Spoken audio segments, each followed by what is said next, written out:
Hello, everybody. Welcome to another episode of the Chrissie Mayr podcast. We are on iTunes, YouTube, Spotify, and SoundCloud. And if you're listening to us on iTunes right now, please go and leave a 5-star review. For example, here's a wonderful review from Eric. Ooh, Eric with an A. Eric DeVelder. Never would have guessed Cat Turd was a Southerner. I'll never be able to read his tweets the same again. Haha. Well, read his gabs since I was purged from Twitter. Anyways, keep up the good work. Oh, thanks, Eric with an A. That's so neat. My brother's name is Eric, but not spelled weird like that. Quick shout out to our sponsors, Cushy Dreams, cushydreams.com, boys and girls. It is your one-stop shopping. It's your place to go for high quality CBD products. You're not going to find a better CBD product anywhere because I've checked. Cushy Dreams offers a full lineup of premium smokable CBD. They specialize in extraordinary CBD-rich hemp flower, aka bud, in cans, and pre-roll CBD joints like you see here on the screen. I love these products. They taste, feel, smell like marijuana, but they're not. You can get all the benefits, the health benefits of CBD without getting high. These products have under 0.3% THC. It's cannabis that ships directly to you, and it's legal in all 50 states. Join the men and women who are sick of vapes and gummies and want to smoke their CBD. Cushy Dreams, smoke your CBD. They have a full lineup, like a full spectrum. This is what I love. It's not just like, here, take the CBD. This is the only one we have. No, these guys have a whole spectrum of indica sativa blends like energy, hustle, relax, dream, create, like all these fun, they sound like buzzwords, but they're not. They actually, if you want to be kind of more up and more like, let's go get it, there's a strand for that. But if you want to be like chill and fall asleep and like anti-anxiety, they have strains for that too. I love it. I just have a couple pulls and I'm relaxed both in mind and body. I'm a big fan. So go to cushydreams.com, KUSHY, and get some high quality CBD bud at checkout. Use the promo code CMP for 20% off every order. I particularly love these 5-pack of CBD pre-roll joints because they're chic. I can just like slip it into my purse and then I can just do a little puff when I'm feeling like the world is too much. You know what else is good when you're feeling overwhelmed? Comedy. That's right. The domestic terrorist tour continues. The next show is going to be on the 20th, actually this weekend in Morris Plains, New Jersey. That's Tiff's Comedy Club, Tiff's Ale House. That has a couple different names. Then I'm going to be in Wilmington, Delaware at the House of Laffs, April 23rd and 24th. Then heading to Florida, April 30th, the Boca Black Box Theater in Boca Raton, Florida. 5-1 Lake Park Black Box Theater in Palm Beach. May 2nd, Side Splitters in Tampa. May 9th, Oklahoma City. That's the Bricktown Comedy Club. Then May 14th and 15th, Comedians of the Compound is coming to Austin, Texas. I think it's called the Big Laugh Comedy Club. And then May 18th, I'll be at Zanies in Nashville. May 19th, Stand Up Live in Huntsville, Alabama. And then June 3rd, Hilarities in Cleveland, and working on more dates. So go to ChrissieMayr.com for info and tickets and all that good stuff. Another quick shout out to our other sponsor, also sort of smoking related. It's Lucy.co, baby. Lucy Nicotine is a company founded by Caltech scientists and former smokers looking for a better and cleaner nicotine alternative. Finally, tobacco alternatives that don't suck. These products were researched and developed for 3 years to be made for people, not patients. Lucy has created a nicotine gum with 4 milligrams of nicotine that comes in 3 flavors here: wintergreen, pomegranate, and cinnamon. They also have a lozenge and a cherry ice flavor that also has 4 milligrams of nicotine. Each and every flavor actually tastes great. I've tasted them all, and it tastes like regular gum. It doesn't feel like you're chewing on like cigarettes. It's convenient and discreet. These products can be enjoyed anywhere, on flights, at work, on the go, even in the gym. It's 2021. It's time to get rid of your cigarettes, unplug your vape, throw out your dip. Ugh, please don't be dipping in 2021. I don't care if you're a professional baseball player. It's still gross. Get you some Lucy nicotine gum or lozenges. Lucy, it's the real deal. A subscription to them comes directly to your door each and every month. They have delivery down. You don't have to leave your house. For all my CMP listeners, go to lucy.co, lucy.co, and use promo code CMP. You're going to get 20% off all products, including gum and lozenges. That's lucy.co. Use the promo code CMP. I was going to say, oh, this is Lucy right here. No, this is just Jessica, and she likes the cinnamon flavor. That's all there is to it, guys. Get off your cigarettes. Don't be gross. Okay. I'm very, very excited for our guest. I've been like a sort of secret admirer her forever and ever. And I would go as far to say that we are now friends. She can confirm or deny that. She is the host of the Moonual, which is a kind of astrology-based comedy show / reading. It's twice a month, every new moon and every full moon on her IG. You can follow her at the Moonual, at Sara Armour. Here she is in the flesh. Sara Armour! Am I saying your name wrong? Please correct me if I am. Hold on, I'm just smoking my disgusting cigarette. Few things. First and foremost, I don't care how you say my name. I think it's Armour. I think technically it's Armour. Like Under Armour. Yeah, but whenever people have like a variation on it, it's way like everyone's like, is it Armour? Is it Armour? And it's like, yeah, it's whatever you say it is. It is. And I just felt personally attacked by all of your intros, although I think I should probably try all those things. Why are you smoking now? I've never smoked cigarettes until the plague started. Okay. I think there was some piece of it. It was sort of like a little mini rebellion for me. I'm just trying to get my angle straight. Why do I seem so like crooked? Oh well, whatever. I don't give a fuck. So I picked up cigarettes during the plague. I think on some level, it's kind of like the way I imagine you felt when you were at the Capitol insurrection. Which is yeah, I started it. Like the world, well, not even I started. I definitely didn't invent smoking, but it's like the world is coming to an end. Instead of being like a passive, there's like a lung virus. It's you like want to watch it. I'll clog my own fucking lungs. Okay, if I'm gonna die from a lung disease, it's gonna be because I gave it to myself. And I also feel maybe this is demented, delusional. I definitely am addicted to cigarettes now, which I never really like. I was like, no, this is just fun. Who the hell gets addicted to cigarettes in their 30s? At 34, that's what everyone says. Everyone's furious with me about it. But here's the thing.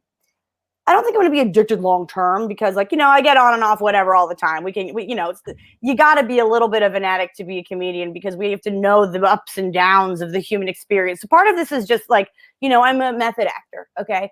But the other piece of it is that I understand that it's counterintuitive. I get it. Especially now, COVID. Breathing is the thing. But breathing is in. Breathing is in for 2021. Breathing in, coughing out. Right? Oh yeah, coughing is so out. You cough anywhere in 2021, you're getting stares. You have to cough and then go, sorry, it's not COVID. It's just a cough. No, it's literally like you get canceled these days for coughs. And that's and it's like so first and foremost, I want to own my own cough. I do smoke a lot of pot, so I'm also coughing then too. And I go, I'm a pothead, but the thing about the cigarettes is that once I started smoking them, a lot of my sinus issues cleared up.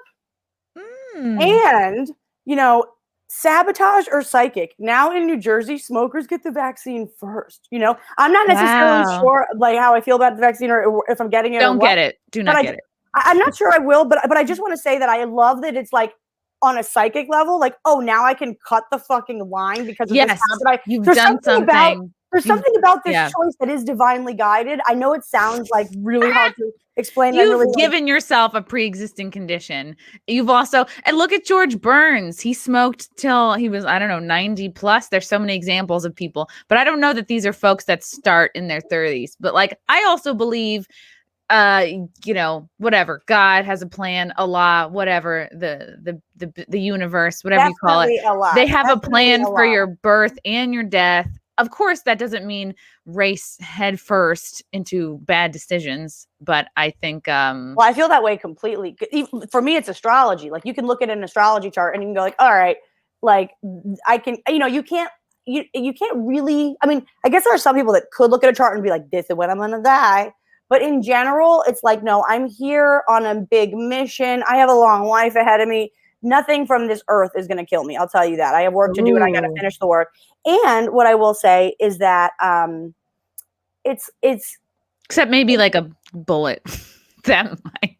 Yeah, I just feel like I would survive. You know, I'm a Capricorn moon. But I kind of feel like it's like, how do I put it?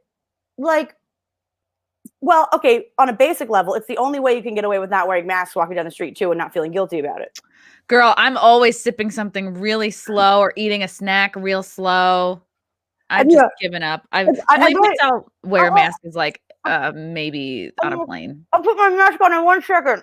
Just sort of have your hand up, like, hold on. And then you walk around like that all day. And then it becomes a new character aspect. Yeah, even if you don't light it, it's better to have a cigarette in your mouth. It's not that I think it's a respectful thing to do, to wear masks, to show your fellow neighbor that you care about their health. But in actual practice, if I'm outside walking around, I would rather smoke a cigarette and have everybody stay clear away from me and not actually have to answer for the fact that I am not wearing a mask and I don't care about. I'm going to breathe I'm not going to breathe all over you. Just like, don't come near me. Right. I feel you.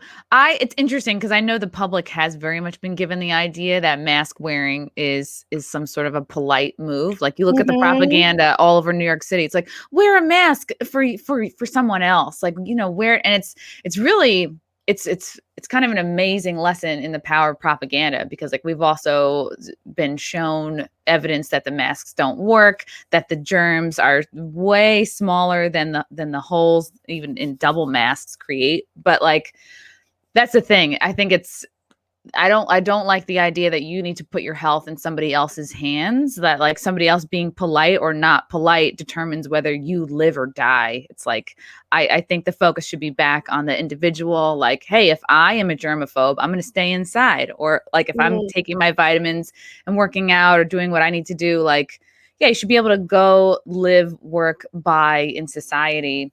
But that's, you know. Well, I feel like my take on it is like, I don't necessarily, I mean, look, I'm not a scientist, Chrissy. Okay. I want to be clear. But do you trust the science? Well, I do trust the science, and I think science has huge holes in it, which can only be filled in by spirit. So, yeah. So it's not that you see reports that say the masks do help. You see reports that say the masks don't help. To me, I think of it more like, and I mean, when you're talking about propaganda, it's also interesting because on some level, it's like everything is propaganda, because we're finding out that everything about our reality is not true. Ooh, so it's like everything we're being taught. So for me, when I think about, okay, am I going to be a mask wearer? Am I not? I don't personally feel protected by the mask. I don't think I'm protecting anybody by mask. That's part of why I'm like, it's because I'm smoking a cigarette. The cigarette is protecting you because I'm sucking in instead of. Well, no, I literally feel, no, I'm like, my lungs, between my sinus problems and my lungs, there's no way anything's getting up in there anyway. Although I did have a fucking wake up call. I'll tell you about that in a second. It was fucking major. But I think for me, the masks is like, if the majority of the adults, like, so like my grandma, for example, my grandma is like 100% masks, vaccine, like, you know, old school, like, you know, this is what the moment she's been waiting for is to get the vaccine and to be all vaccinated together, right? Man.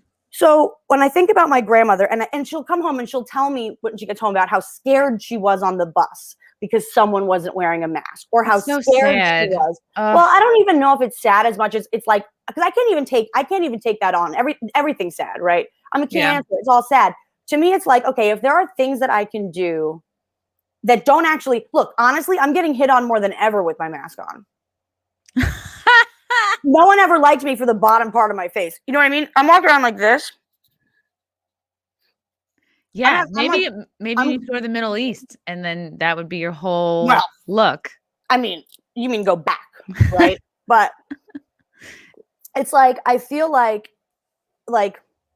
as long as I appear to be a member of society that is conscientious of the elderly, that's enough for me to then otherwise just like wreak havoc in the rest of my life. And I do care about the emotional comfort of specifically older people because I'm close to my grandmother. But I feel like that's what I care more about. I feel like if there is something that even if there's no helping the plague with these masks, I like that there's this solution or this thing that we can do that we're in agreement where we go, okay, sorry, I'm showing there's like makeup smeared all over my eyelids. I literally just woke up.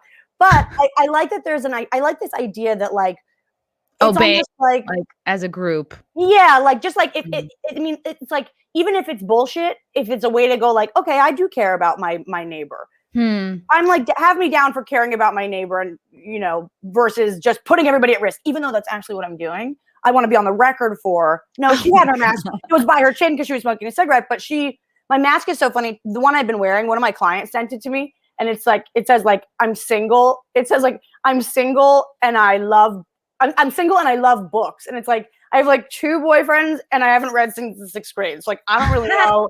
It's like a mask on mask on mask. Like, no, like, who am I? Fun. The fear of it. I have this, I got my hair done yesterday and I said to I had a total like Pelosi moment where my hairstylist lady was like, yeah, they're letting me open this salon just for you. And I was like, oh my God, this is like my most celeb moment. Cause she was like, I don't usually work. I don't even work on Mondays, but I was like, Monday is really the only day I can do because I'm in the city recording Wet Spot, and I was like ready to let it go and find somebody else like local, and then she wrote me back like they're letting me open it for you for Monday, and I was like, I've arrived. Shout her out. Refer that. So do you have like a specific blowout-ician? I have a specific girl. Her name's I'll fucking shout her out. Alex she has a complicated Greek last name, Estferitou or something like that. I have known this girl. We're gonna find a way for you to reach yesterday. I'll obviously tag her in the description, but like I've known her for years, and you get attached to your hair people. She moved to LA at the beginning of the like pandemic shit last year in March, and March is when I was supposed to do a show out in LA. So I actually had her do my hair last March. There wasn't enough work in LA. She moved back to New York, and I saw her just yesterday. So it's like, I don't know. The level of loyalty from me, like that's how Scorpio I am. I was like, I will follow a bitch with some scissors like across the country. well, I actually think of it. I think of it a little bit differently. Like you didn't follow her. The universe just worked out. She's your hairstylist. Like when you make it big and you're like really touring and you can bring your makeup person with you, like you don't even need to know what's her name? Anastasia? Her name Alex. is Alex. So her name's Alex. It's just like Madonna. She's the only Alex doing hair, and she's gonna become famous. She's gonna be like your like Kardashian. Who's the stylist to all the Kardashians? Jen Atkin is Jen big. Atkin. Jen. Like, you can blow up. We need to do something with her last name. Although this like Stassi Kasakasaka or whatever. Kylie's best friend. We'll have to shorten her name, her last name. We'll do a little brand redux, but in general, I think you could blow her up as your blowout. She deserves it. She deserves it because she used to work for Nick Rojo, and then he ended up like, which is a huge chain in New York, and I think she tried to leave and he ended up suing her. It was like an insane thing. Like he owns her hairstyling prowess or something. And then she like, got through that. And then now you look at all these big hairstyling chains are in total shambles because a lot of them are not making it through the quar. A lot of them are closing down. So now these hairstylists are like, I feel like it used to be way back when like renting a chair was like shamed and like looked down on. Now everybody's renting a chair. So well, and I think that what you just said is really worth noting. What salon gives a fuck about their stylists? It doesn't seem. Yeah, I mean, like she's happy with where she's at now, but it does seem like there's a little bit of. It's interesting to learn the drama. Yeah. I mean, oh my God. If somebody wants you that's like when you try to get out of like a TV contract and you're like, wow, they really fucking want me. They really want to own me. I have never heard of that level of ownership in the salon industry, although I could be wrong. Like she must be like the unicorn. If you're like, no, I would take you to court over losing your scissor hands. Like, wow. Like I own your brain now. I'm your agent. He's like he thinks he's like her, her Barry Katz just making deals for her. It's like it's a salon. People go to the website. Yeah, I love asking her about stuff like, what do you think about pros? What do you think about these hair dryers? I love when she says like, this is overrated. Like there was this one like Dry Bar was selling this like 5-piece, like $500 blowout kit. And she's like, yeah, that's fucking overrated. Like buy this thing from Amazon. So looked into that myself, actually. You're like that blow bar piece. And I actually went deep into the, because you know, the, what's it called? Or the, whatever it is, Dry Bar, blow bar, Nordstrom Rack is selling all the like Dry Bar products now.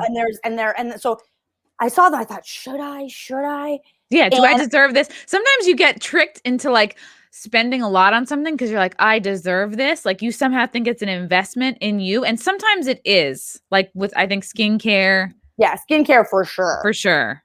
But you don't always need the most expensive everything. Well, I think when it comes to like blowout, I'm always shocked when people can do their own hair. Like I've bought a few of my own, like make it easy. Like, you know, I've done the curlers. I've done the like the brush that's so hot that it just yeah, you can see the steam coming out. You can see almost like the soul leaving your hair, like just frying my hair to death, and it's dying before my eyes. And then that actually makes your hair look really, really bad.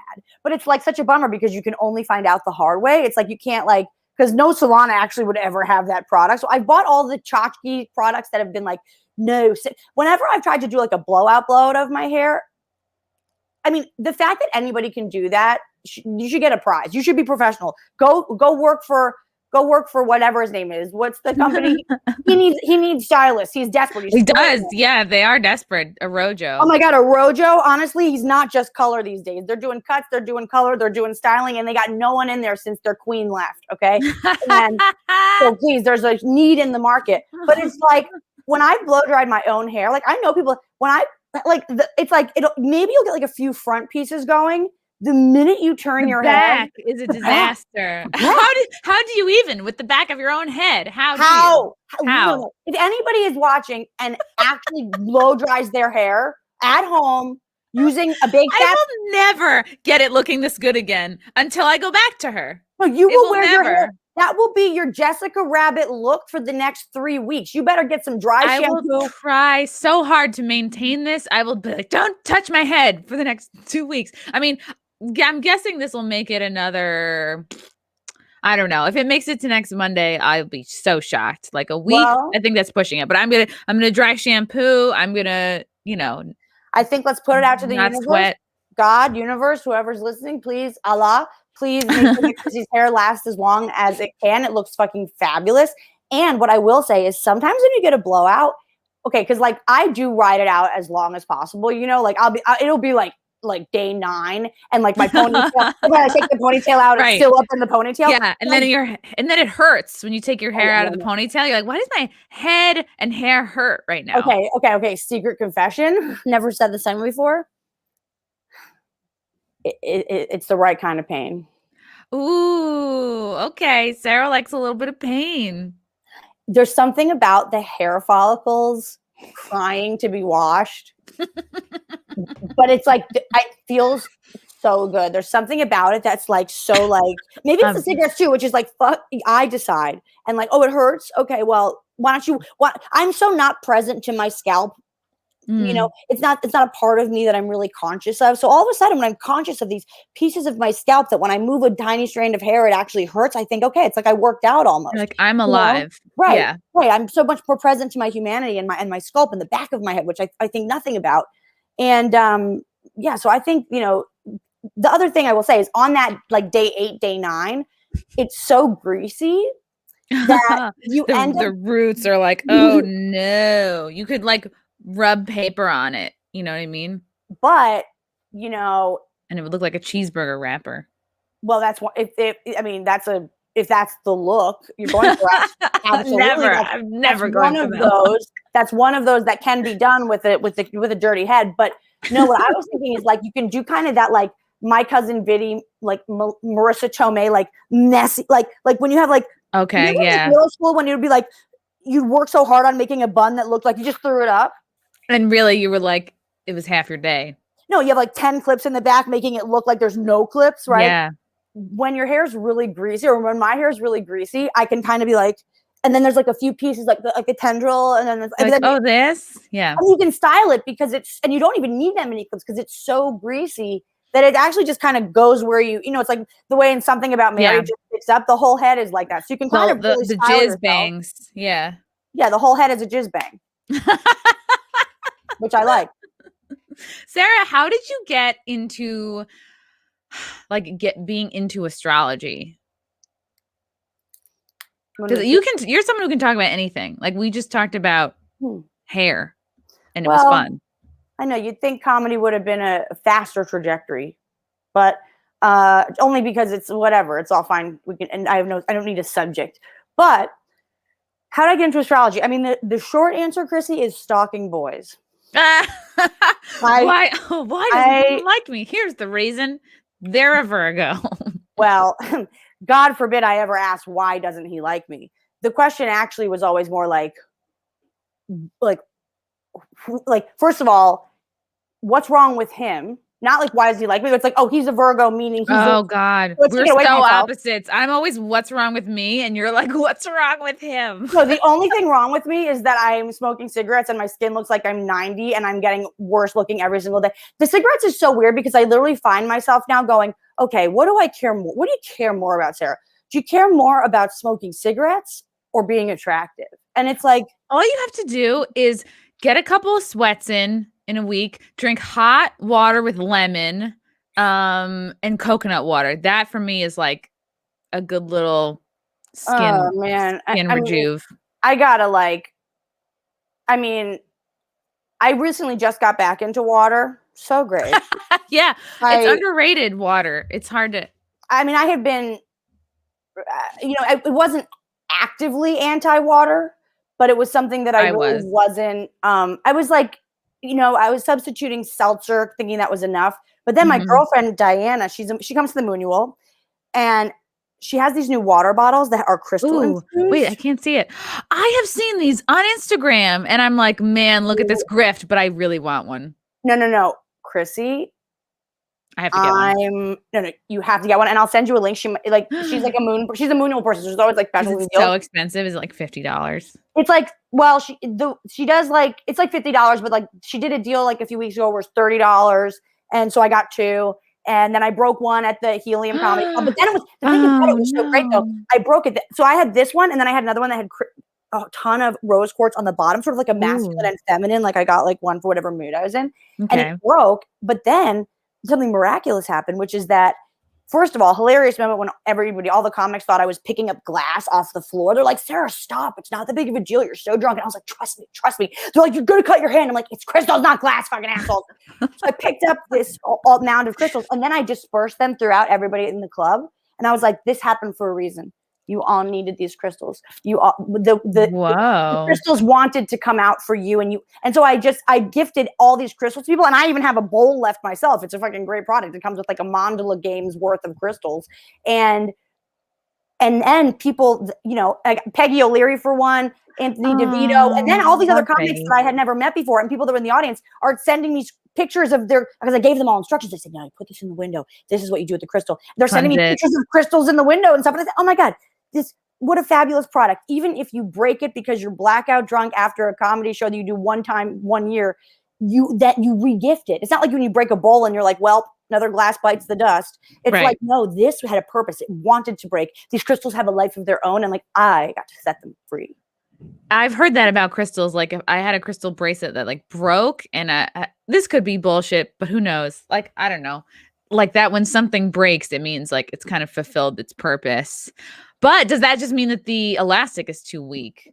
No, if the elastic is too, no, this is the thing about spirituality. Wait, oh my God, I just broke it. No, just kidding. Look, twinsies though. Oh my God, this is, I think like clear quartz. Oh my God, this is an amethyst, but same little dicky shape. No, this is our little masculine reminder that we can be, we can penetrate too. And then I have citrine here. And then I have this is some sort of like orange. It starts with a C. Calcite. That's like for in my pocket, and, what have you. And then a little piece of this is for creativity. What is this? Lapis lazuli. Yes, you're right. I'm quizzing you. And then I'm so fucking proud that I even know. I have a bunch. I gotta cleanse them. Well, sometimes similar with the cigarettes. I mean, look, that's what I'm saying about spirituality. it's basically like you get to make meaning out of everything, right? So you could also, similar to the hair, you could be like, no, I'm not cleansing them. They're actually just like an odor reader. And they're just literally there to take to one of those things you blow the smoke into, like okay. or I'm gonna capture energy for the next 6 months. And then when I eventually move the crystal or move, it's like, then you're releasing everything. I just think the beauty of spirituality is that it's really no different than improv comedy, which is you just say yes to whatever's happening and you go, okay, it's like, it's all a gift. Yeah. And for the people that are listening that are like, and perhaps they've tuned out already, but if you're still listening and you're like, oh, this is all bullshit. I think spirituality and looking, all this metaphysical stuff and looking outside yourself, even I would group that in with religion. I would say it's just as valid as like, quote, trusting the science, because science can be changed to prove whatever point the person wants to make. So that's like exactly what I was about to say before. We were talking about like sort of like, do I believe the science? Yes. But I mean, look, and again, this is why I preface it, I'm not a scientist, but like when I really think about it, like, oh, okay, so you're going to explain something to me. Like we're going to talk about like cells and like when it gets to the end of the day, the mitochondria and the bit of it, it's like, okay, deep level. What's a fucking cell? What's a fucking cell? What do you mean? And then there's no real explanation of what anything is, because at the end of the day, it all does come back to nature and source. And energy. You can't deny it. Yeah. And there's no like answer that makes sense, right? That's like, oh, cells. It's because at the end of the day, no science, like everything that exists now, whether it's technology or medicine or pharmacy or science or maths or whatever, 100% prove anything you want with science, love that about it, but it's like at the end of the day, we are talking about spirit, because nothing that on a cellular level, everything that exists on the smallest, like most quantum, we don't have an explanation for. It's literally just energy. And where does the energy come from? Well, it comes from the black hole. It comes from the lack of energy. So like the minute it's also esoteric, whether you want to admit it or not. Like scientists are so anti-astrology because they're like, it's just so silly because you can't see it. You can't prove it. It's like, really? Can you see a cell? Maybe under a microscope, but like, can you, there's a lot of shit you can't see. Even if you can see the cell under a microscope, what the fuck is that? What is that? Oh, okay. There's a cell. Well, I could look in a telescope and see a planet. You're telling me, okay. But the thing about astrology is that it's not something to believe or not believe. It is. Like, to me, astrology is a science. I can make hypotheses. I can test them. I'm literally trying to get the makeup off my eyelid, LOL. But I can make a hypothesis. I can test it. I said at the beginning of this time last year that we are moving into a plague and a civil war, and everyone was like, "Really, that bad?" And I'm like, it's just what I don't know, but that's what the astrology would indicate. And here we are. Everyone's like, we couldn't have planned this year. Astrologers all said this was all new. All of them, every single one. And it's like, it's not the kind of thing where you're like, I believe that or I don't. The moon cycle is. Yeah, it is. Whether you choose to participate in it or not is up to you, but like, you're not going to stop the moon. You can choose to ignore it. But you can't not participate in it. If you are a female born human, you are connected to the moon. The period unless you're on hormonal birth control, then you're not. Well, but even still, yeah. I haven't been on birth control since 2006.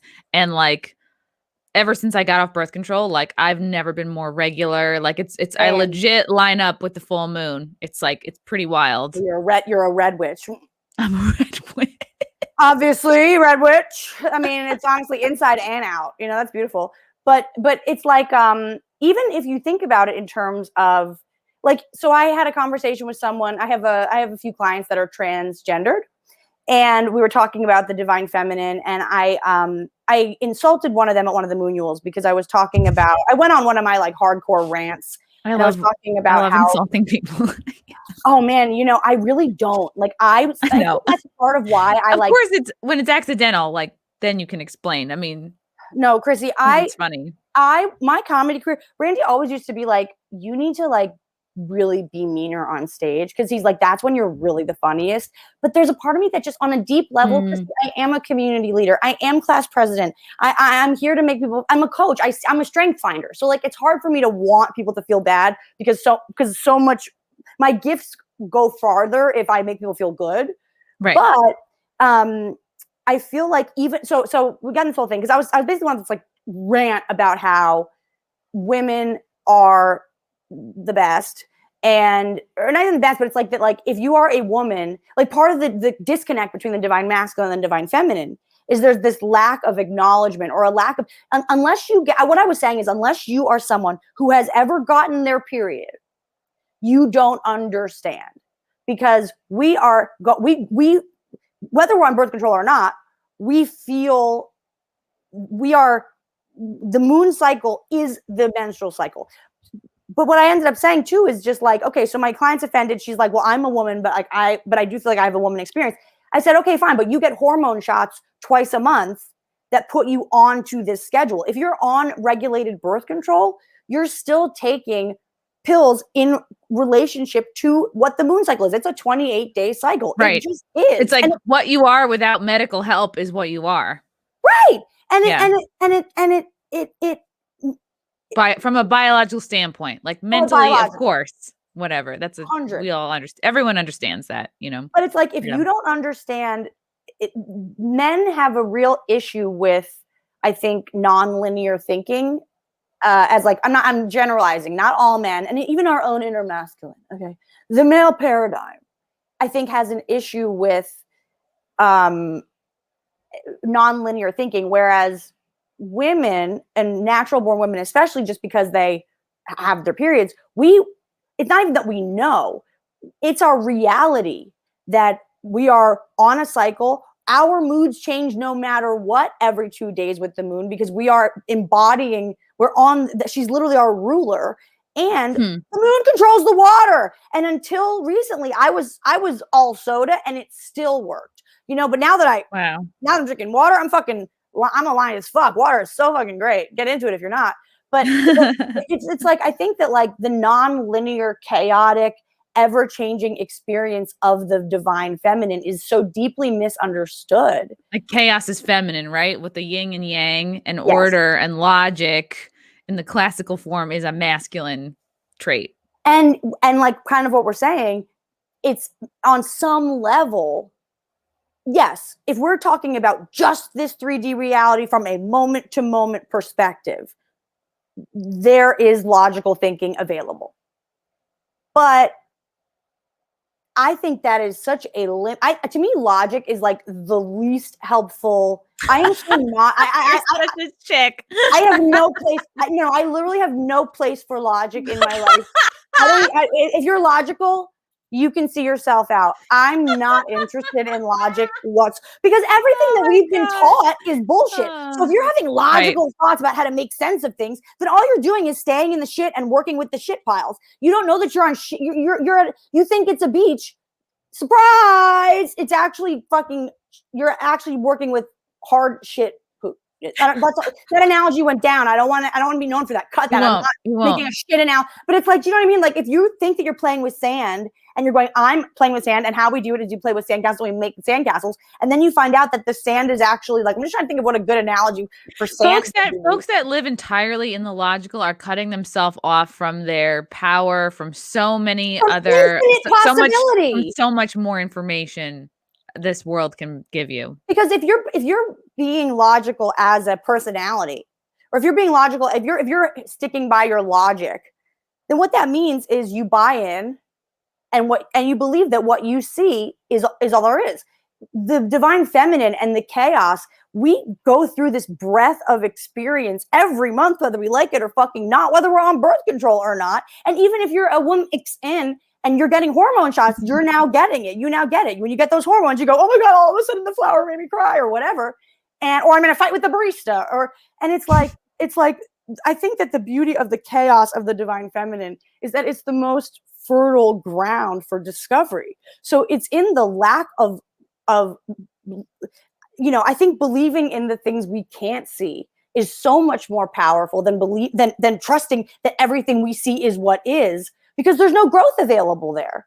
Also, what we see and what is highly manipulated by the media, by our parents, by like what school we came up in, what country we grew up in.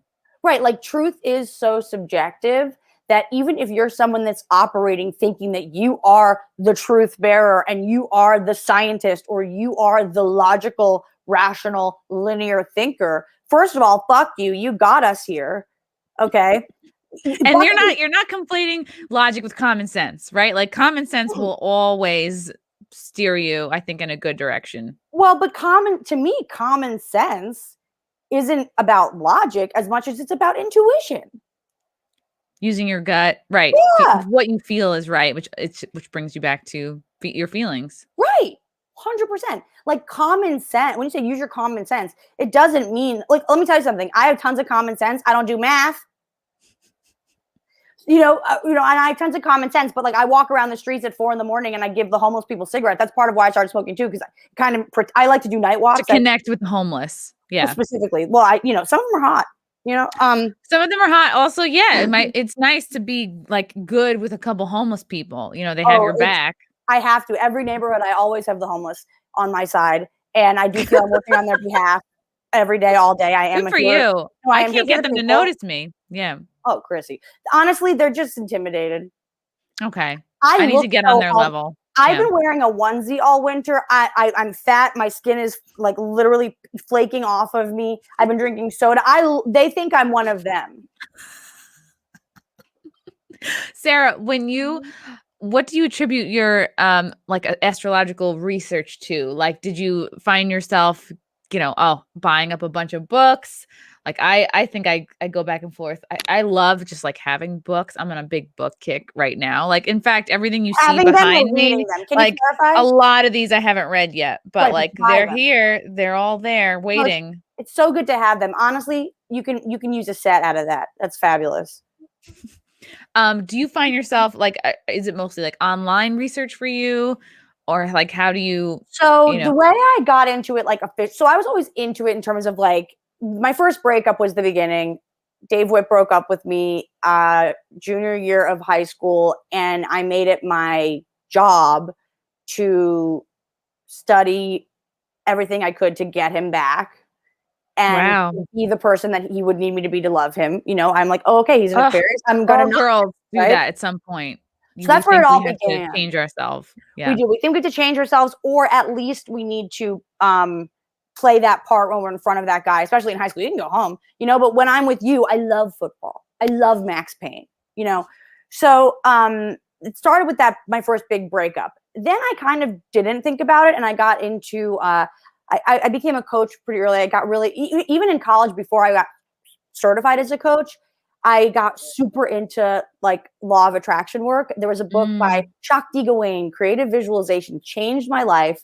And I started using creative visualization as like my number one tool for doing everything. Right. Then I moved to DC. I started working in commercial production, and, it was fine, except that having a job didn't really work for me. So I got coach certificated. I got coaching certified. I became a life coach. Then when I was life coaching and I was in New York, I put a post in the Lady Comics group once, like, hey, I'm a creative coach. I do women's groups. I do this, I do that. And a woman reached out to me, Chrissie Bellich. You know Chrissie Bellich? Oh gosh, I love her. She does Reiki. I've had her do Reiki on me. So right? Is that who I'm talking about? Jessica does Reiki. Chrissie's an astrologer. Right. Never mind. I'm talking about Jessica. What's her name? Brogdon. Wow, that's not even at all similar. Yeah, Jessica Brogdon does amazing Reiki. Reiki healers in the comedy community. I mean, it is all Reiki. If we're doing comedy, it's Reiki. We are healing you with our energy. You're welcome. We're reading you. We're telling you what you need to hear. But so Christy called me and was like, hey, I'll trade you a one-off like coaching session for an astrology reading. Ooh. And when she read my chart, again, like I said, like buying books, not reading them. I don't really read. I haven't read since I was a child. It's the last book I read was Shakti Gawain, visualization, creative visualization. I thought you were going to say Charlotte's Web was the last book I read. Wait. Did I tell you that story? No. Okay, that actually, wait. That's so funny that you say that. That actually is the last book I read because that's insane. You can so at one point I was trying to manipulate Randy into being with me. This was before now, the tables have turned and we've had a long journey. But at one point we were just like best friends. We had like had sex a few times. He like got back together with his girlfriend. I was gonna kill myself, but I play the long game. I'm here, and I read somewhere it was like with dumbass. I read somewhere that Charlotte's Web was an aphrodisiac, and it brings people. Okay, I have no idea. So I bought me and Randy copies of Charlotte's Web because it also said that you become a better. Something I read about Charlotte's Web, it was like it's an aphrodisiac. You'll become a better reader. It has all the vocabulary you need. For some reason, it was like somebody big was recommending. So I sent it to Randy. I said, "Hey, you want to do a book club?" And he was like, "Oh, okay." And so I sent him Charlotte's Web. The only reason that I did read it was because I thought we were like doing it together. And then it turns out he did not read it. And I was just forced reading Charlotte's Web so that but then I could get mad at him. Like, hey, I thought we were reading this. Our book club where we read children's books. They said it was an aphrodisiac. So I was trying to like subconsciously, get him to think, wow, she's my little talking pig or whatever. But anyway, so Chrissie read my chart. When she pulled up the chart, for whatever reason, it made sense to me, like completely, like right away, it made sense to me. And in my chart, it's very clear that like she basically was like, oh, your work is, you're doing moon work, you're doing ritual work, and she's like, my midheaven is in Aquarius. Aquarius is the astrologer. I told you that you're a moon in Aquarius. It's the cosmos. So my midheaven, my legacy is in like the esoteric arts on some level. It's in astrology. So when I understood that, then we did like a 3-year trade where I coached her every week and she taught me astrology every week. Then we had a bit of a breakup. These things happen. Relationships don't last forever. And then I just have done a bunch of different, there's like a lot of different courses. Like I take courses online. I go to like when pre-COVID, I would go to like lectures and seminars at like the Open Center and people that are really, reputable astrologers will do a lot. And you can there's classes online. I can give you like stuff to look at if anyone's interested in doing classes. And actually at the Moonual, we are launching it soon. I am waiting for my graphics, but we will be coming out with a Mooniversity program for everybody, just for beginners, because I don't want to get too crazy. I don't want to really be like an astrology teacher, but I will do moon ritual work and teach you how to read your chart at Mooniversity. So that's great. Very excited. Oh, also, if you want to come to the Moonual, it's not on IG Live, it's on Zoom. It's a Zoomual. It's a private event. Oh, right. Okay. It is Zoom. Why did I think it was IG Live? Well, because I go on IG Live every single day instead of open mics. Okay. But anyway, that's how I got into astrology. Okay, so it's on Zoom and then you put it out on YouTube. Yeah, so we did the Moonual IG Live to promote the show that then you did not come to, LOL. Wait, was I supposed to be somewhere and I wasn't there? Yes, but you know what? I think that I am miscommunicating this because a few comics have also been confused by this because it's like, so the Moonual actually is a bi-monthly. It used to be, it was at Caroline's for a year, then it was at the Stand, and then COVID, but it was at the Stand right before this. And it was an in real life thing. But then once coronavirus happened, honestly, best year of my life. And I love COVID. I do not want this to end. But I because even when I was in comedy clubs, my idea of the Moonual was something that I think was a little bit hard for comedy clubs to, like, I don't think you came to my first one. Like Patrick didn't really know what he was signing up for when he said I could do the Moonual. And when I arrived, because I was like, can I do like a pre-show happy hour? And he's like, sure. So when I arrived at the Moonual with like 15 vendors 4 hours before the show, and then they had to turn the whole downstairs into, we had like balloons, wow. I transformed the basement of the Stand. They were like, what are you doing? I was like, sorry. That place is great. I love that they're willing to take chances on folks that they like and believe in.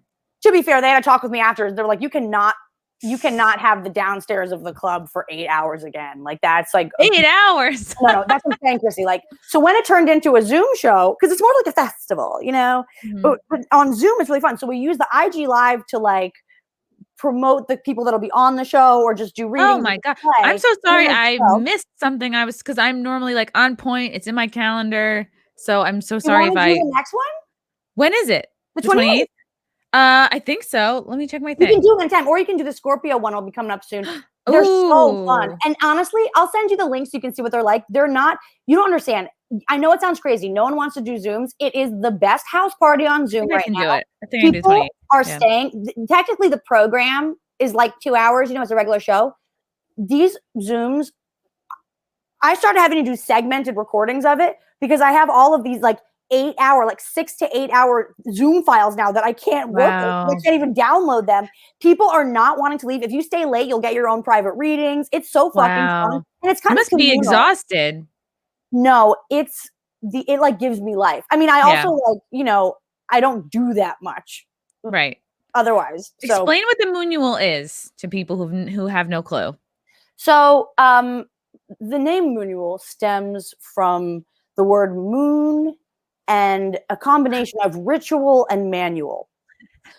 So when I thought about doing it in the first place, so I started in like 2016 at Caroline's, and Jessica Brodkin was actually my co-host at that time. And so it was basically like Moonual, meaning it's a moon ritual that will also teach you how to do moon ritual and teach and sort of like embody this work. Because really what a moon ritual is whatever spirituality, right? It's whatever the fuck you decide that it is.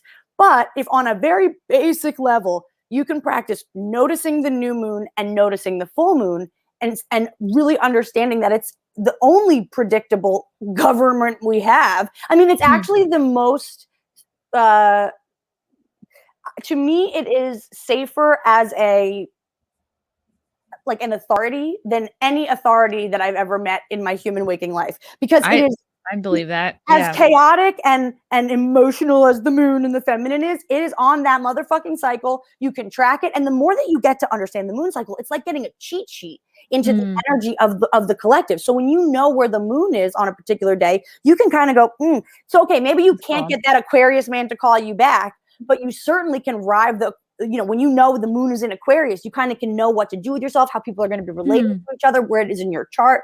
But I wanted to get people started on the practice of moon ritual, but doing it in a really fun, funny way, because I'm not like into I hate those like spiritual circles. I'm not doing your online yoga. I'm not doing your online comedy. But the Zoom Moonuals, they're this sort of hybrid. So what it's turned into now, more than just a show, is this like really cool online community that, and people, once you come, you never stop coming. All the comics who do the show do come back. Like, it's so fucking fun. It's literally it's a party where it has acts, but it's all, interactive and you can ask questions. And so there's like, there's a little bit of like witch stuff. There's like journaling. We do like witch magic. There's always someone that's teaching us about candles or cards or whatever. We have a tarot reader. We do astrology. We give you the energy reports for, you can ask individual questions or we'll tell you what's going on. And then I have comics come and they do sets, but it's like tends to be a little bit more like conversational and it's more like people are doing sets, but like, there will be chime-in moments, I feel like I'm just heckling basically. There are sets except that I'm interrupting everybody. That's great. And then if you stay later, it kind of turns into this like after party where like all the girls who are there have their cards out. And like what I'm so proud of is that the show starts at 6 p.m. The next one starts at 5. But the fact that people even know to click the Zoom link, like people at 10:30 are like, let me just see if they're still there. And it was like, we're still here. And then like, every time we keep having this experience where we try to keep being like, okay, this will be it, guys. Have a great night. Like, see you guys. And then somebody will join and we'll be like, we have to stay. Oh my God, that's great. It's a very like, no, you hang up vibe, which I think is very rare for Zoom. It is. Usually people are dreading Zoom. Sarah, what do you feel? What do you say to people who believe, well, if you believe in astrology, then you're not accounting for your own personal responsibility. You're not being direct and deliberate in your choices. You're kind of, because I know I've talked to these people who think, oh, if you believe in astrology, you're kind of like taking a passive approach to life, and it's leaving it up to the moon. I have no control. You know what I mean? That I feel like is an extreme. So fucking stupid. I think if you don't pay attention to your own astrology, if you don't pay attention to the moon, you are taking this is a cheat sheet. This actually, if you get into astrology, it doesn't take you off Earth to blame the planets. It brings you deeply into your own consciousness. It is because astrology, you can talk about astrology in a collective way, right? So you can go, okay, the sun's in Pisces, the moon's in this, or, the year of the ox or whatever. But if you know your chart, the level of self-acceptance, of conscious decision making, it's the most responsible practice that I have in my life. I mean, look, on a basic level, if my only requirement for myself as a responsible person is to show up twice a month for a moon ritual and do my work and share my work and be in community and celebrate our successes and you set new intentions on the new moon, you release things on the full moon. There's actually like a practice to it that is healthier than any kind of, control you're trying to assert on your life blindly without knowing your own nature. I mean, I think if they taught kids astrology, what it would teach is compassion. When you see someone else's chart, all the issues that you have with them, you go, oh, like it's so funny. Chloe was on the last Moonual and LaBranche. So Chloe LaBranche, I love her. She's also an extremely difficult person to be close to. But we love each other and we're close. And we she's literally like I feel like everybody in my life that she's a mystery to me. Yeah, I really enjoy her. She's highly entertaining and engaging. I think she's a mystery. Yeah. Well, I'd love to see her chart. When you see her chart, like when I understood Chloe's chart, my level of tolerance, forgiveness, the way that I related to her, the way that I spoke, it changes because everybody is different. And it's not that everyone's so different, but it's like, okay, so Chloe has all of her planets, literally all of her planets in Pisces. Her moon is in Cancer. Her rising is Scorpio. Her chart is 100% water. And Pisces, which is the escapist, Pisces doesn't want to be on Earth. Pisces is hospice. Daydreaming, yeah. Well, of course she's an alcoholic. She's literally like, what am I doing here? And when she's sober, she's like, it hurts. It hurts. So watery. Wow. So watery. So in that way, it's not like, oh, she's annoying or she's just fucking. It's like, no, she's doing the best she fucking can. And I have so much respect for her. And I have so much compassion for someone who, when I see their chart, I go, whoa, I know what you're working with here. Yeah. The chart is a way to see somebody's innate strengths, weaknesses, what they struggle with. And it can help you be like, wow, these are your strengths. And this is kind of what you can do with it, which I never had growing up. We have fucking guidance counselors in high school. My parents were never like really good at being like, oh, here's what your strengths are. You're really funny. You're XYZ. Maybe try this. Like your parents are they're doing the best they can. They're impressing upon you what maybe they wanted for themselves. My mom, and I've said this on other shows, like my mom's greatest hope for me is that maybe I'd work in a hotel in New York City. Same. My mother is dying for me to get into a hotel. I think it's secretly so that what is up with that? They want to use the discount on the rooms. That's what it's about. Also, because I guess hotels have very good benefits. No, that really? Is so funny. And I was like, how fucking weird. Does she want me to meet a Mr. Big? I mean, I know that she did want that for me. My mother sends me front desk and management and event coordinator jobs from different luxury hotels in Florida all the time. What is with moms and hotels? I think it's the same kind of thing as like flight attendant. Like they're like, okay, yeah, you're joining a party or something. And it's almost like, I feel like that kind of work sort of like after we kind of moved out of the Mary Kay MLM women work pyramid scheme structure, but women work sex to work. I feel like hotels is like the kind of like the next level of like it's like, oh, but if you work in like hotels, that's like women should work in hotels because then you get all the perks and you can get your friends in and you can get the discount and they have benefits. And it's like a real parents are obsessed with benefits. Boomers are obsessed with benefits. It is so funny and true. They really they want to know that if you need to go to the dentist, you can. That's kind of sweet. Yeah. You're not wrong, but yeah, I mean, I don't think I need to get a job. I would rather have no teeth than be employed again in my life. So I don't know what that means. But. Mashed potato Moonual. This is really neat. So I love this. I like that we've proved the point of astrology is not bullshit. It is a kind of roadmap. It is a cookie. And it's not bullshit. Roadmap. It's what it is. You can't that's like saying, like, it's like, you believe in astrology. It's like, that's like saying, like, do you believe in the sun? It's like, do you believe in ghosts? Yeah. It's just that it's what it is. The planets exist. The moon exists. Right. How does it not, if it has control over the fucking tides of our oceans, how does it have nothing to do with human beings that are mostly water and beings on the earth? You're freaking out. No fucking shit, Chrissy. No fucking shit. That's like so stupid. Like, oh, you think that you're separate of the water? No, even if you don't drink water, you're full of it. Okay. That's what I have, this like larger vision on some day, some life, a version of me where I'm not overdraft. I think it would be so interesting to do like kids astrology workshops, because even think about the stuff that upsets you in like middle school and grade school when people hurt our feelings. If we actually could learn each other on a deeper level, then we go, oh, their Mercury's in Leo. That's just what they just yell when they're upset. They're not like, oh, it's not, oh, they're at that age. It's like, oh no, this person is having at this time communication challenges, or at this time 100%. body pain challenges, or they're, they struggle with whatever it is, male authority figures. Right. Whatever, like 100%. It actually takes the blame. It's not about blaming the planets or not blaming the planets, but it's about making it's less personal when you're like, oh, like, it's not like I'm like brown hair. It's like, no, I have brown hair. Like, your birth chart is just a baby picture, and you can get plastic surgery if you want, but at the end of the day, you're still your baby picture. I love that. It's a baby picture. It captures you at your purest, most unadulterated self. Yep. It's just this on a fundamental level will tell us a lot about your personality, how you're going to experience the world. And my favorite part of it really is it's very mission based.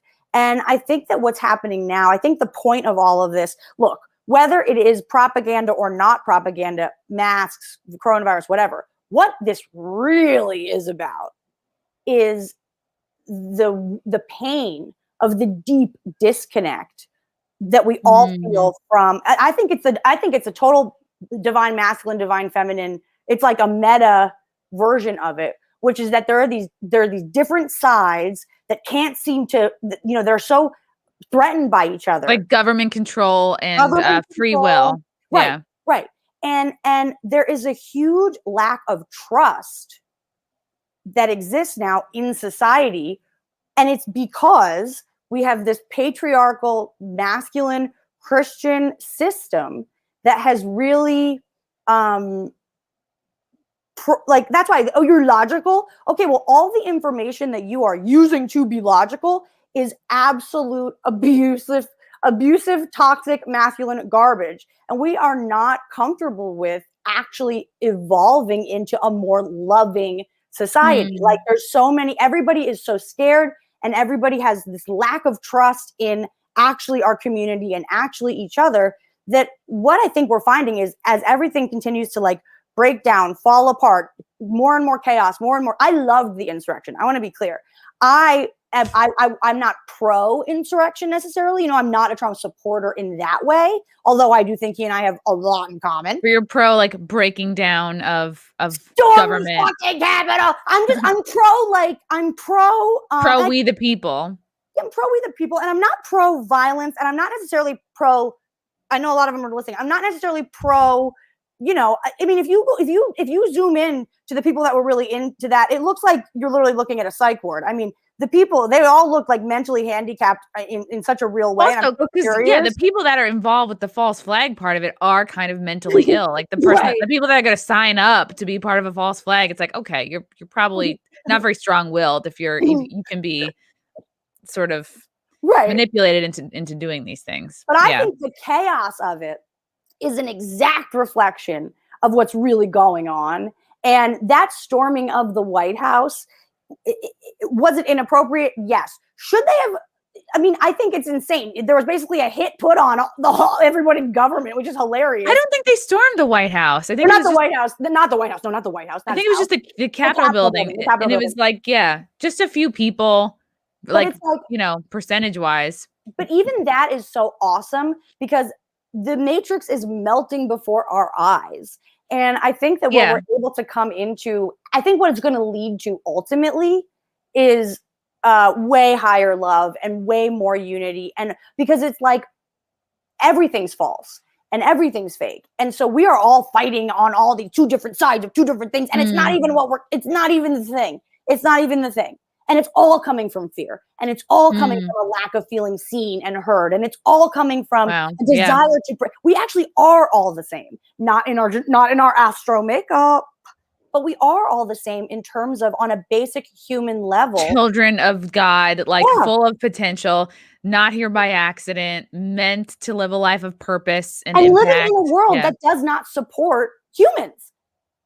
So what the chart shows you though, and this is sort of, it all comes back together, which is that these breakdowns that we're experiencing, I mean, we're in the middle of a really, really very, I mean, the year is 1 AC, Chrissy. It is after Corona. This is the new Christ consciousness, okay? We are coming into higher love of our neighbor and our community and Jesus had a lot of good ideas, a lot of good thoughts, but then, you know, the community kind of, you know, I don't know. I don't think we should do Auschwitz camp shirts. You know, the community takes things and runs with them. But it's like, I feel like this is the rebirth of that higher love consciousness, which requires everything to break down. But then when you look at your chart and you can see that we're coming to this, no, this is the end of an era. This is and I could get deep into it. I won't right now, but if you come to the Moonual, I will. But it's like, this is a biblical, this is a change of times happening. Right. We're starting the age of Aquarius now. And you can see it in the chart and you can see the ancient storylines playing out in the chart. And I think that when you know your chart, you can go, what part do I play in the building of? We are all here at this time for a reason. It's not random. I mean, sure, it's random, but nothing's random. What to sell, right? Right. So we are here right now, here for a reason. And when you know your chart, like, so in your chart, I remember, I'm so proud of you because we did a reading this over the summer. It was it was the Aquarius full moon or new moon, Aquarius new moon. And so it was August. And I read your chart and I was like, Chrissy, you are basically meant to be a troll. Like not like you know, you don't need to actually be like fucking with people, but your chart is specifically meant to get underneath the skin and you're here because your North Node, the purpose of your life is in the 8th house in Gemini. So Gemini is community, brothers and sisters, twins, connection, communication. The 8th house, the Scorpio house, is all about like leveraging other people or sort of working with the karma of the collective, the behind closed doors things, right? Then you're a Scorpio rising, Scorpio Saturn, Scorpio Sun, Scorpio Mercury, all in your 1st house. So you would think that you would be a really emotional, like crazy person, but actually your moon is in Aquarius in the 3rd house, which saves you. Because at the end of the day, wait, what if my moon wasn't in Aquarius? Then you'd be like Chloe. You'd be like so too watery. Much water, but actually less like Chloe because she's really Pisces. You would be like a vengeful bitch, probably. You'd be a control freak. You would spend all of your days trying to make everybody do exactly what you want them to do. Oh my God, how exhausting. I know women like that, and it's exhausting to watch. Scorpio is very controlling. Scorpio is very obsessive. I mean, it's ruled by Pluto.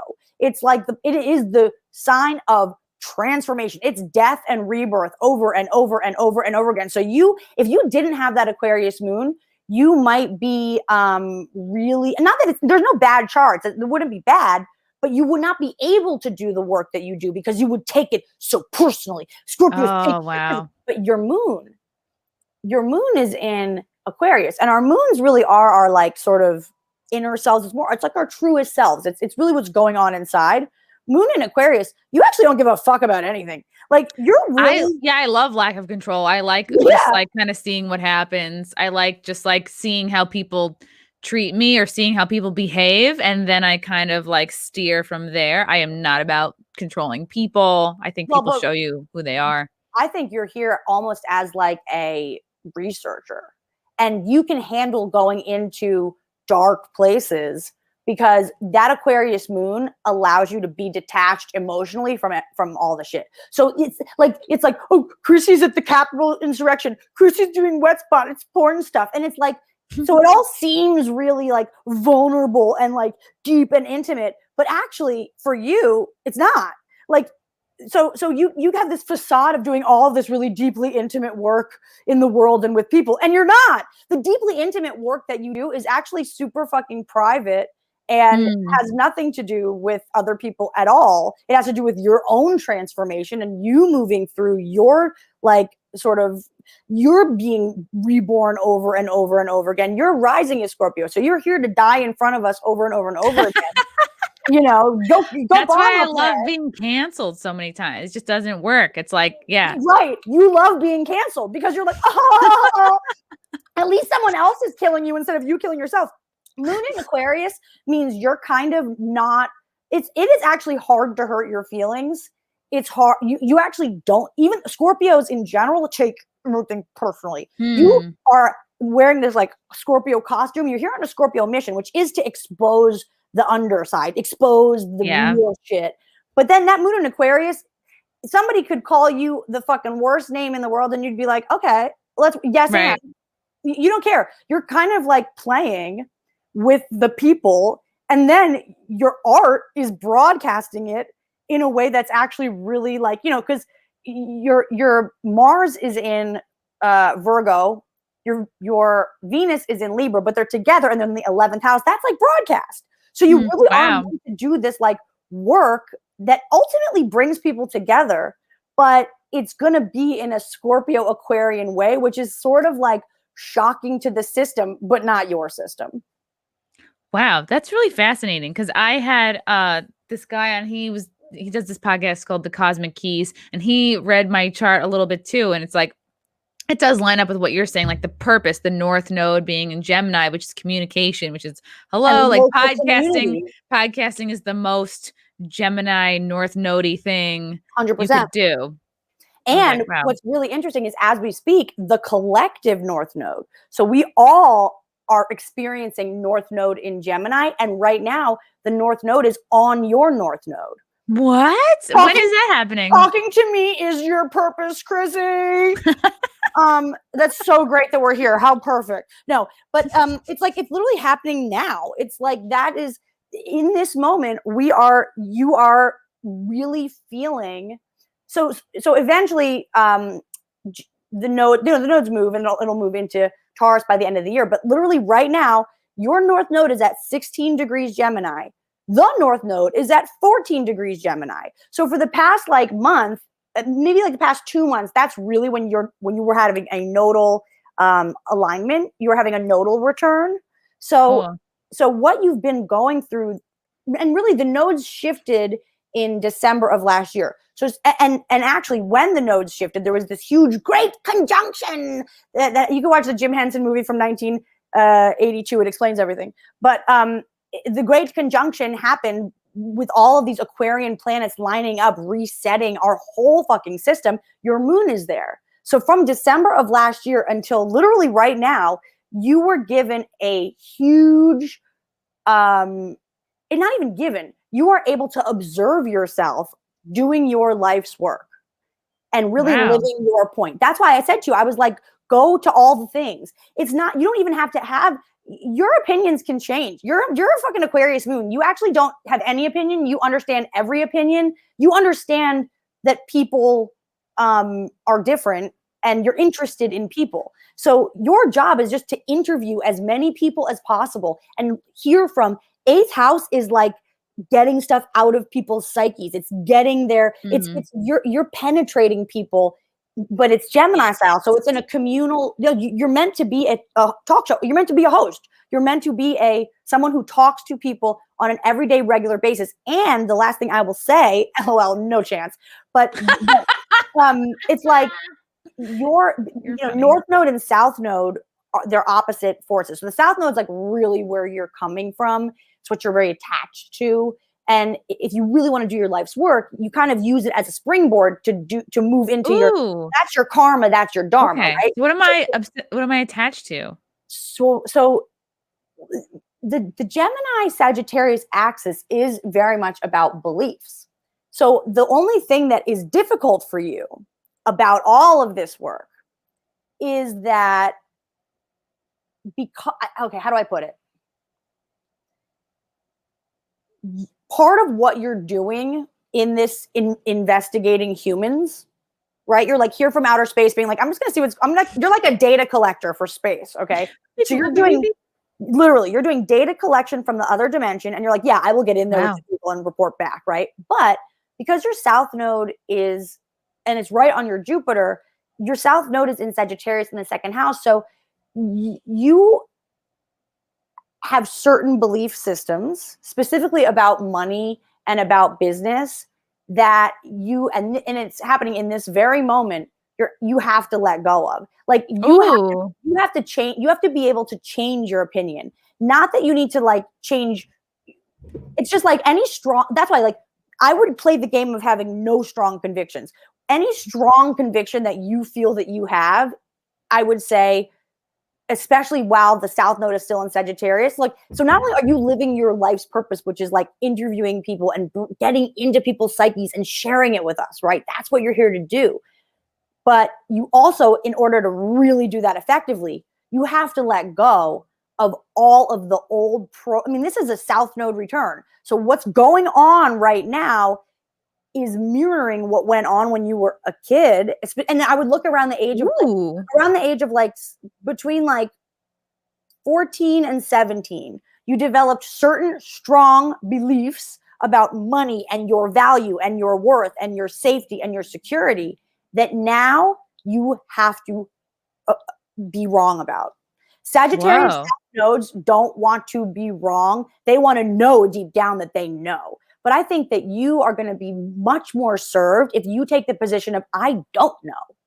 And let your belief systems fill up like a cup and pour out with a cup with every single person you talk to, agendaless, so that you can actually, that North Node in Gemini is asking you to really understand someone else's, you need to get into people's psyches, which means you have to be able to I don't want you to have a lobotomy, but like not let your beliefs not let your beliefs be like a fence that you have to hop over to understand somebody else. Exactly. And not coming on to, like, I think you've actually played this pretty well, because I think you've taken and I told you to, I'm like, take the other side, be counterculture. But it's like, you haven't been to, like, to me, what you've been doing is kind of cool. You do have you're sharing your opinions, pandemic, mass, whatever. I went to the insurrection, but I actually think you've been doing it from a pretty journalistic standpoint. Like things that I see that you do, I don't feel like you're Sarah, giving me life right now. Yeah, no, I don't get the impression that you're, because I also don't think that you believe. It's not like you're like posting Trump, like you're not like pro-Trump. You're not like pro. I did vote for him, but I'm not solely a MAGA personality. You're not a MAGA personality, and you know what? I know a lot of people that voted for him. It's not that fucking crazy. Yeah, millions. But my point, 70 more people than anybody in the world. but more than that, it's like you're not. But you're not so when I say you're not a Trump supporter, I don't care who you voted for. You're not like fighting with people about it. You are asking questions, right, and you are exploring, and especially for the comedians, you're exploring this culture that the community that we've come from is deeply liberal artist. Right. Does not embrace like anybody who's not like them. Has no space for. One of my best friends is a Fox News anchor, and it's one of these funny things because we've been friends. She was like my first comedy friend. We're friends for a million years. And it's this funny thing because I'll have friends from home or whatever, and they'll be like, how can you be friends with her? And it's like, she's a person. Yeah. She's a person that I like, and she's funny as shit. And like, I don't know. I think that for you, it's less about, I think the more that you can detach yourself from any sort of righteous conviction about anything, the more because you're not really meant to, as a Sagittarius South Node, you're meant to let go of being the expert, and you're meant to really embrace becoming the student. So you came into this world with strong beliefs, and part of your work is to be so deeply connected to people that even with an Aquarius moon, you are able to die and be reborn over and over again as you learn and as you find out more about things that you maybe didn't know so much about. You have enough humility to die and be reborn and evolve right before our eyes. And you do that. I feel like since I've known you, since we've met, you've been consistent, but you have had a lot of phases. Wow. And like when did we meet? Like, God, what year? I feel like we know. I was trying to think about that too. I think we know each other from like the Hofstetter rooms. Oh, wow. The Laffs era. And I actually think we might have met at, did we meet at Laughing Skull Festival? Oh my God. That was like so many Chrissies ago. That was like 2012, maybe 2013. Okay. So so that would be it. Because I wasn't living in New York yet then, but I did go to Laughing Skull. I was living in DC then, but I remember when I moved to New York, you were someone I had already known. I think we met at 2012 or 2013 Hofstetter. That Laughing Skull. I did a show. I did stand up in my underwear, and I was like, I'm being so brave and vulnerable, and really really, I was just coasting on my okay body. You know, it's like I was thinking more about like, do I look good in my underwear rather than like, what am I saying? What am I? Yeah, but then look at that, right? Because then you kind of evolved into this. Then you went through like a real pinup phase. Yeah, and if I had more time, like I love dressing like that. It takes time. You look great. I mean, you have a look. And I mean, I liked that phase. I like that Chrissy phase. I do. I'll probably go back to it. You know what it is with like the last year? It's like, what am I going to throw on heels and like back seam tights and a red lip to like stay indoors all day? Well, no, I think very much. Yeah. I think number one, you got to do it by way of photo shoot. Okay. Yeah. Obviously, I have not figured out how to look good at home with these ring lights yet, but I am killing myself slowly. So soda, cigarettes. What am I thinking? You know, I've chosen this life. A photo shoot is definitely a good idea, though. I think you got to do like some photo shoots, like every once in a while, just like so we remember that part of you. But I also think it would be weird if the things you like, if you were showing up to Westspot, va va voom, it would be less comfortable. I think actually the way you're doing it is fine. Like you don't want to necessarily be like, hey, it's a porn show. Because then I'm the focus. Then I'm the focus. Like, let's say I have like a hot porn girl on. I don't want it at all seem like I'm trying to be like the hottest thing on the show. No, you shouldn't be. That's where it's like not to suppress my own sexuality, but it's like it's like you have a bridal shop. You picked all the dresses. You can wear all the dresses. You look better in all the dresses. You're only picking the ones that actually look good on you because you're doing secret photo shoots. But ultimately, it's her day. You're not going to wear a wedding to someone else's wedding. Yeah. Wow.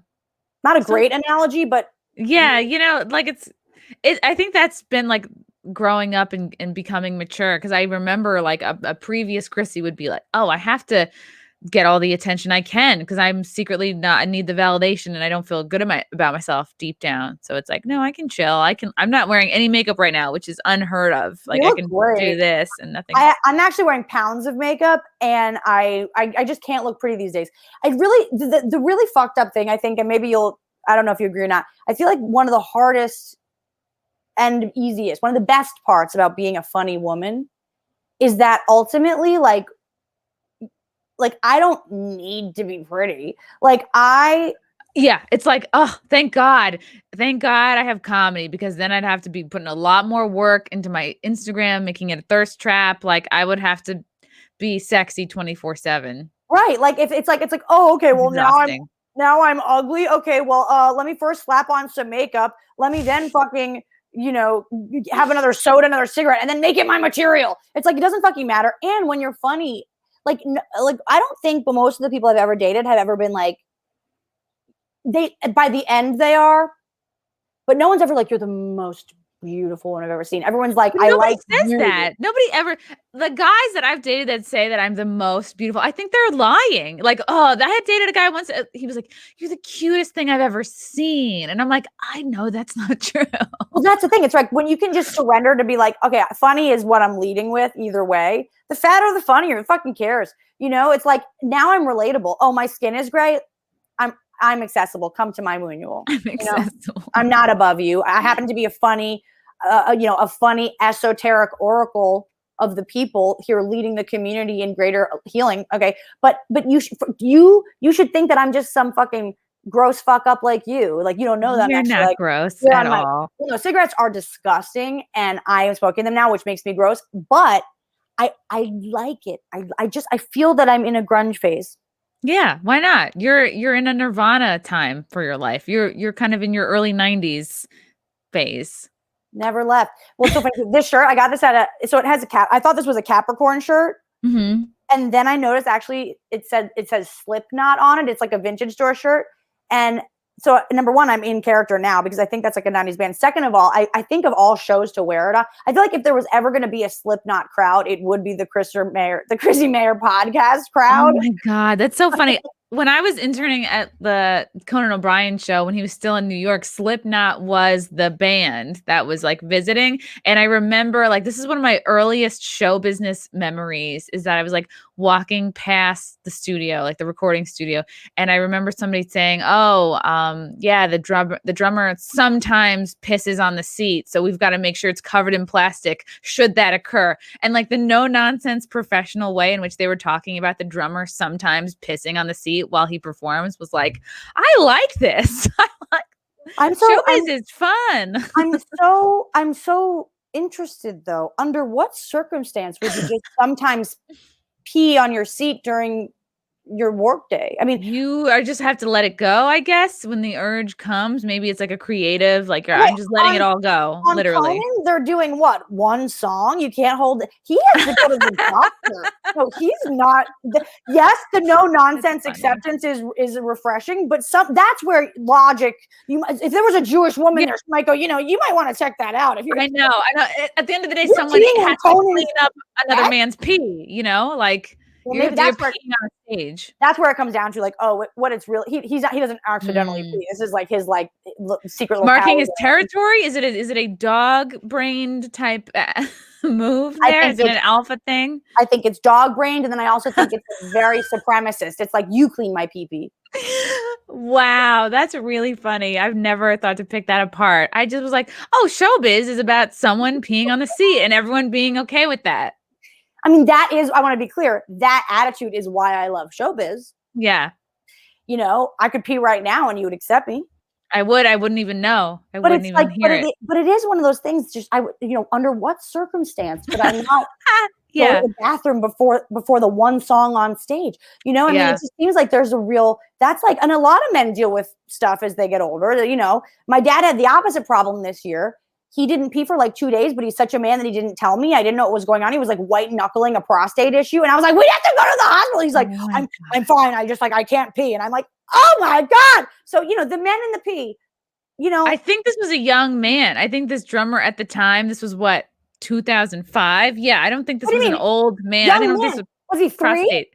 I think it was I don't know. I don't think this was a prostate issue. I think this was just this I'm gonna have to look into this as soon as we hang up. And somebody get him a diaper. You cannot be. Isn't that funny? I have not mentioned this since 2005. No, I am shook. Dude. The fact that that is the patriarchy, though, Chrissy. That's the patriarchy. The fact that we think that we get our dream job at Conan, and we have to be the cleaner. We're not at the fucking gym. Nobody's signed up to clean each other's bodily fluids in this space unless it's part of the bit. Unless it's funny. If it's funny, fucking pee-pee. Okay? Right. Pee. Right. I'll clean it. If it's funny, I'll pee it. Pee and I'll clean it. But I could never do that. I could never, I'm all for creative expression, letting it go, but I could not. I've done so much cleaning up and taking care of other people that I would never put that on someone else. I don't even squirt. Honestly, I feel like that man needs a diaper. Yes. Why not get a cool diaper, a black diaper? Dude, that would be iconic. Chrissy, that's a really good idea. A black diaper with metal spikes on it. It could be totally, S&M aesthetic. Sorry, I got to plug my phone in. I feel like that is genius. And I feel like that's the moment that we're in, right? It's like, this is the divine feminine can take the chaos. The divine masculine's job should be to take the chaos and work with it, right? Give structure to it. So that is such a healthy expression of the divine masculine, divine feminine riff that we're talking about, Chrissy. Like, it's not like just accept the PP. It's like innovate, yeah, make it marketing. The fact that now people are like having mask businesses, why shouldn't we revolutionize the adult diaper business? It's completely covered in shame. There's so much shame surrounding the adult diaper conversation. And in fact, if there's professional performers that you know of specifically that could use an adult diaper, I think it would be a disservice to everyone if you didn't actually bedazzle it and make it a trend, because otherwise he's just going to, why is he avoiding it? Because he's living in shame. He's wearing a diaper on Conan. But no, if it's like a diaper, no, I totally think, spikes around the waist. I love this. Sarah, I've discovered this man. It's Joey Jordison. Okay, he pees in his pants. Here, he was born April 26, 1975. American musician, songwriter, best known for being the former drummer and co-songwriter for Slipknot. He departed the band in 2013. So this was the drummer at the time of the P. Can you Google his name? P-Gate. Could you Google his name? Joey Jordison. Google his name and then write PP afterwards. Oh, I've been trying. Joey Jordison P. Okay, yes. Not many results contain P. Look at this. Look at this. No, look at the first one. Google is this is actually DuckDuckGo, which is far superior. Read the first headline. No. That's what I'm saying, dude. That's misinformation. It doesn't. Hold on. It does contain P. Peeing, Slipknot rare footage. No thanks to the trial. Pissing himself. This is 2001. This is just a few years before he went and peed on Conan. Look at him go. Oh my God. This is his fetish. Was his thing. Yeah, he doesn't accidentally pee himself, Chrissy. He's doing a power trip with. No, he got. I pee everywhere. I pee everywhere. How satisfying it was to look that up, Sarah. Dude, we need to look into this further. I want to know who he's dated. I mean, he must be peeing on everybody. Wait, so April 25 birthday. Aries. We'd have to an Aries, which are they like to be. No. April 25, Taurus. Oh my God. Yeah, April 26, 1975. He's a Taurus. Okay, so that actually makes sense. He's a Taurus, which means that he's too lazy to actually get up and go to the bathroom. He's from Iowa. 2 younger sisters. My God, I can't believe I've never looked this person I believe that it's possible that in the same way that Manson is finally getting his comeuppance. Okay, Manson, you did abuse all those people and it was kind of your brand. I think in the same vein, Joey's got an ugly corner to turn where people start coming. I want a Slipknot. I want everybody to come out. If Joey has peed on you, message the Chrissie Mayr podcast. Hashtag P2. Hashtag make noise. The P2 movement. Oh my God. And you know what? Talk about bringing people together, because then the R. Kelly girls actually will have somebody to relate to, and they will be across the party line. The next sort of human rights movement is P-focused. The P2 movement. No, that's what I'm saying, Chrissy. We are here to have those hard conversations. We're here to facilitate those deeper, darker what is PP if not a transformational experience? I mean, that is transformation. Right.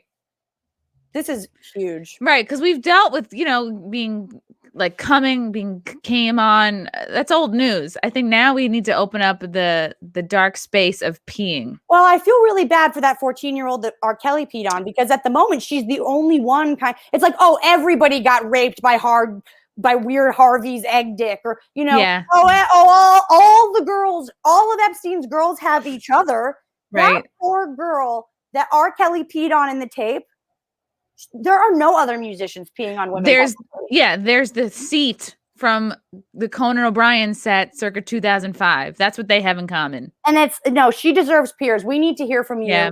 We need to know if Joey or any other famous musician or even just person.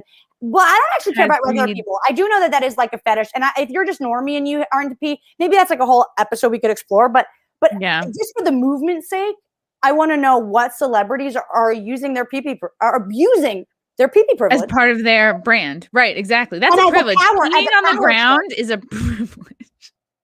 Privilege? I mean, and also homeless dudes. Same. Well, that's the whole thing. It's all that's COVID consciousness, Christ conscious, COVID consciousness. It is about really equalizing. Right. So, right, Joey the homeless guy, not so different after all. Not so different after all. Sarah, this was so great. I could easily talk to you for another 6 hours. Fun. Yeah, we will have to do another ep. We'll have to do another ep. Where can people find you, follow you, support you, other than following you at Sara Armour and at the Moonual on both IG and Twitter?